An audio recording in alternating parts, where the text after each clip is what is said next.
Bismillahirrahmanirrahim. Alhamdulillahirrahmanirrahim. Assalamualaikum warahmatullahi wabarakatuh. Saya akan menjelaskan makalah saya tentang jenis-jenis hukum pajak. Yang dosen pengampunya Bu Neni Triana SE MSI. Langsung saja pembahasan.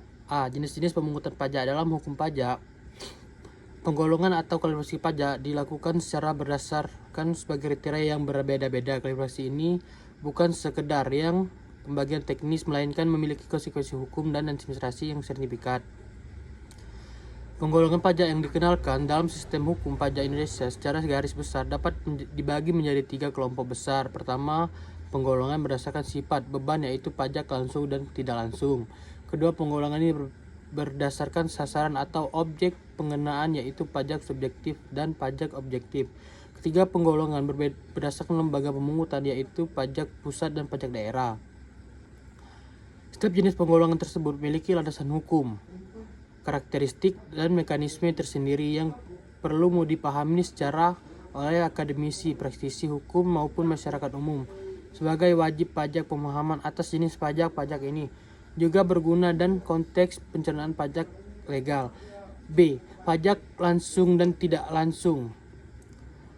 Penggolongan pajak itu menjadi langsung dan tidak langsung didasarkan pada apakah beban pajak tersebut dapat dilimpahkan atau dipindahkan kepada pihak ataupun tidak. 1. Pajak langsung. Pajak langsung adalah pajak yang beban pajaknya tidak dilimpahkan atau dipindahkan kepada orang lain.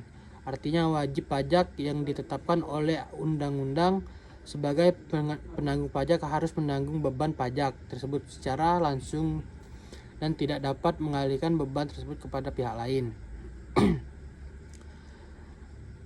Ada contoh pajak yang penghasilannya PPh. Dalam PPh, orang menggunakan penghasilan harus menanggung sendiri pajak. Ciri-ciri pajak langsung tidak dilimpahkan kepada orang lain, dikenakan secara berkala sesuai dengan keadaan wajib pajak. Terdapat KOHIR, surat keterangan pajak, sebagai dasar penagihan. Administrasi lebih kompleks karena penyangkut kondisi pribadi wajib pajak. 2. Pajak tidak langsung. Pajak tidak langsung adalah pajak yang bebannya dapat dilimpahkan atau dipindahkan kepada pihak yang lain. Hal wajib pajak secara hukum ditetapkan untuk membayar pajak dapat mengalihkan beban pajak tersebut pada konsumen, melainkan mekanisme harga. Contoh pajak tidak langsung, yaitu paling umum, adalah pajak pertama, nilai PPN. Pengusahaan membayar PPN kepada negara umum. Dan jasa pajak tidak langsung tidak menggunakan KOHIR dan pengenaan bersifat insidental. Ciri-ciri pajak tidak langsung dapat dilimpahkan kepada pihak lain, konsumen akhir. Pengenaan bersifat inisial ditimbulkan karena peristiwa tertentu. Tidak menggunakan KOHIR sebagai dasar penagihan. Lebih mudah dipungut karena melekat pada transaksi. Pajak subjektif dan objektif. Penggolongan pajak menjadi pajak subjektif dan objektif didasarkan pada titik tolak pengenaan pajak, apakah dimulai dari orangnya atau objek bendanya. 1. Pajak subjektif adalah pajak yang berpangkal atau berdasarkan subjeknya atau orangnya. Dalam kemudian dicari syarat objektifnya dalam pajak. Subjektif, kondisi dan keadaan pribadi wajib pajak turut diperhatikan dalam mengenakan pajaknya. Pajak subjektif yang memperhatikan keadaan di wajib pajak.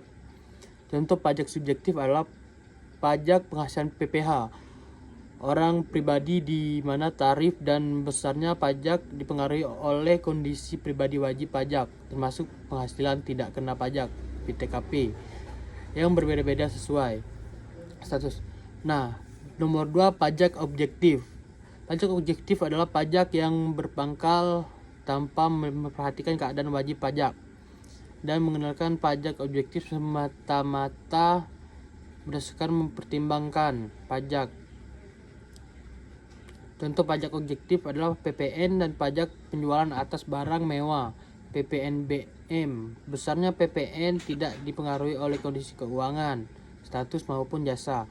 Pajak pusat adalah pajak yang dipungut oleh pemerintah melalui aturan pajak pemerintah pusat, yaitu Direktorat Jenderal Pajak (DJP), bahwa Kementerian Keuangan Republik Indonesia hasil pemungutan pusat masuk ke dalam kas negara, anggaran pendapatan belanja negara (APBN).